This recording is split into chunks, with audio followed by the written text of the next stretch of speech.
The U.S. Senate has approved a $95 billion, £76 billion foreign aid package that includes military support for Ukraine, Israel, and Taiwan.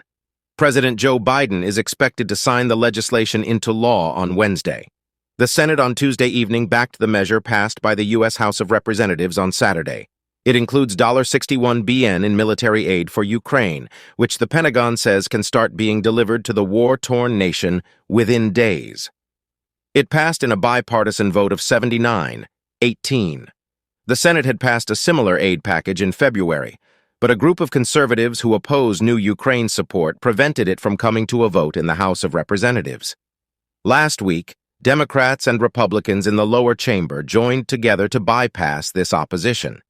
They ultimately agreed to a package bill that included the foreign aid as well as legislation to confiscate Russian assets held by Western banks, new sanctions on Russia, Iran, and China, and a provision that will force the Chinese company ByteDance to sell the popular social media service TikTok. Democratic Senate Majority Leader Chuck Schumer said Republican Speaker of the House Mike Johnson had risen to the occasion when he pushed for passage of the foreign aid bill in his chamber. "It was our bipartisanship, our linking of arms together that got this large and difficult bill through the Congress, despite many political ideologues wanted to bring it down," he said on Tuesday.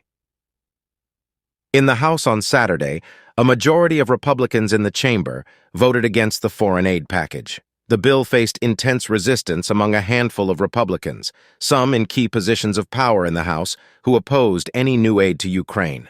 Republican presidential candidate Donald Trump had opposed new aid to Ukraine in the past, but during a radio interview on Monday, he praised Mr. Johnson for structuring some Ukraine non-military aid as a loan. The foreign aid package passed on Tuesday also includes $26.4 billion in military support for Israel, with $9.1 billion of that allocated to humanitarian aid for Gaza, $8.1 billion in funding for allies in the Asia-Pacific, including Taiwan, to counter Communist China. According to the Biden administration, previously approved U.S. aid to Ukraine had been exhausted by the beginning of the year.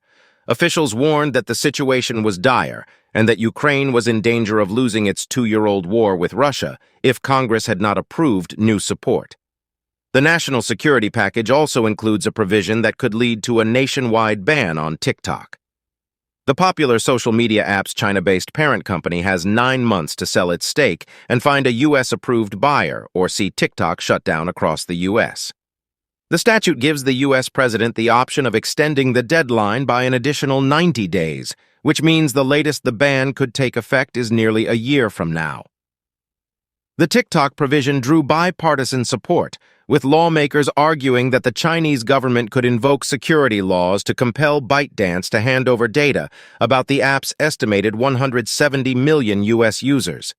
TikTok has repeatedly said it has not provided and would not provide its foreign user data to the Chinese government. Kindly like, subscribe, and share your thoughts in the comments section.